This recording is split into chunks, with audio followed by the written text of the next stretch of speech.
Fala galera, tudo bem? Eu espero que sim.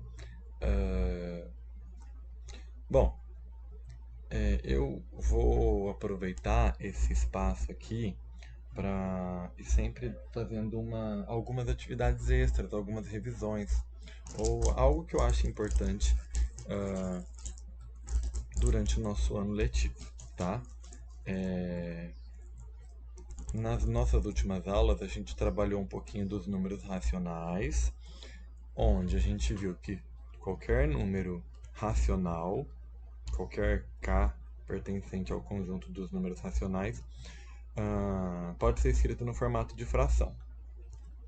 Onde aqui a gente tem dois números, a e b, e esses dois números eles pertencem ao conjunto dos números inteiros, e o b tem que ser um número diferente de zero, correto?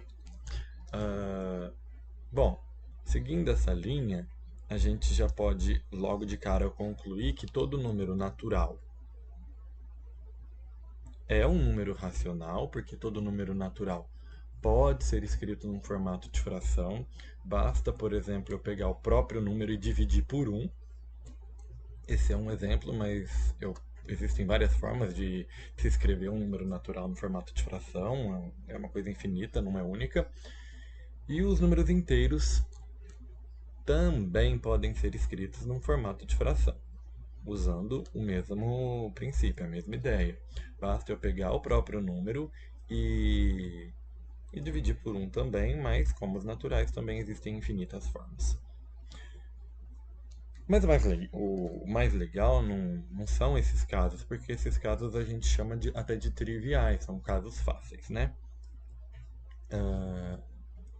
O legal mesmo são os números que têm casas decimais.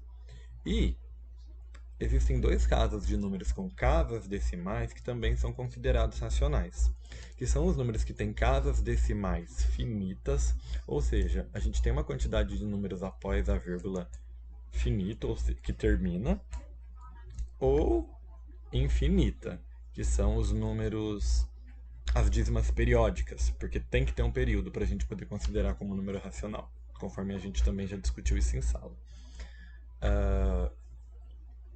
Um número, quando ele tem casas decimais finitas, ele é simples de ser escrito como fração. Vou colocar aqui dois exemplos. Ó. Se eu pegar o número 0,35, para descrever esse número num formato de fração, eu vou passar o modo prático para vocês. A gente coloca o número 1 aqui embaixo e conta quantas casas ele tem após a vírgula. A quantidade de casas que ele tem após a vírgula é a quantidade de zeros que vai aparecer aqui. Agora, matematicamente falando, a gente pode pensar assim, ó. Primeira casa após a vírgula são os décimos. Segunda casa após a vírgula, os centésimos. Então, centésimos vem do número 100. O número que vai aparecer embaixo da vírgula, na parte do denominador da fração, é o 100. E lá em cima, eu simplesmente copio o número do jeito que ele está aqui, sem a vírgula. Como é 0,35, eu não preciso me preocupar com o zero. Basta eu colocar, então, 35. Daí a gente tem 35 centésimos. Tá, para simplificar, isso daqui vai ficar 35 por 5, 7. 100 por 5, 20. Um outro exemplo, 2,4. Tem uma casa após a vírgula, então o número que vai ficar aqui embaixo é o 10. E lá em cima a gente copia do jeito que está. Daí é só simplificar, né? Por 2 aqui vai dar 12. Aqui vai dar 5. 12 quintos. E pronto, conseguimos. Mas, quando a gente tem uma dízima periódica, por exemplo? Vamos lá, se eu quiser transformar um número 0,444, nesse caso aqui, é um pouco diferente, porque a gente tem infinitas casas depois da vírgula. Então não dá pra gente contar quantos são os números, né? Após a vírgula. Mas a gente sabe, por exemplo, que esse número tem uma casa no período, porque está sempre repetindo o primeiro númerozinho. Mas o primeiro passo, então, para a gente estar realizando a escrita desse número num formato de fração é... Eu costumo brincar, eu costumo falar que a gente vai batizar esse número aqui. A gente vai dar uma letra e chamá-lo dessa letra. Geralmente a gente coloca x, mas não necessariamente é x. Você pode escolher a letra que você quiser.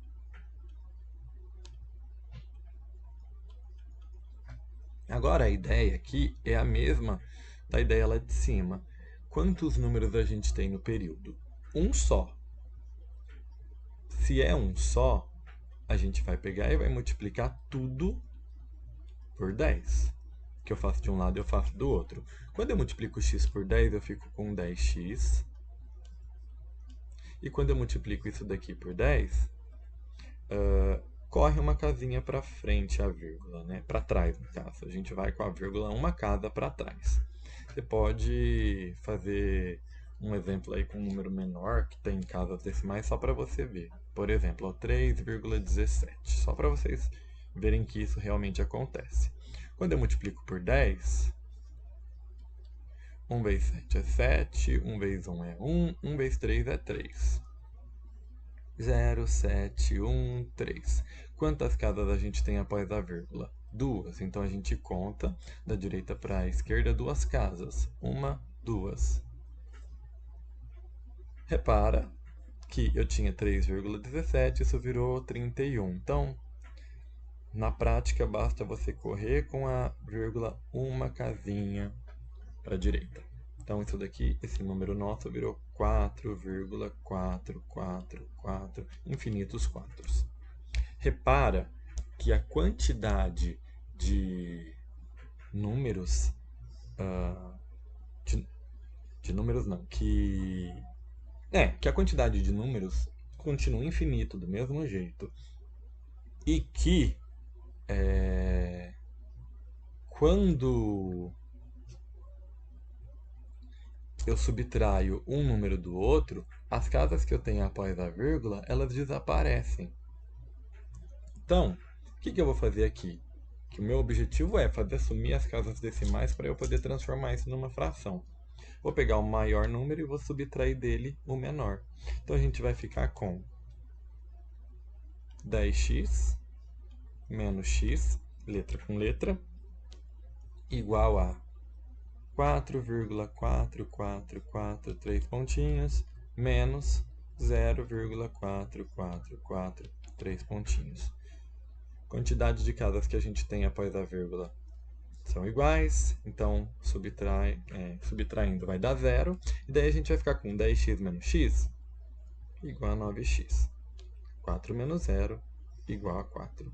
Tá, multiplicando muda de lado dividindo, ou seja, x vai ser igual a 4 nonos. Pronto.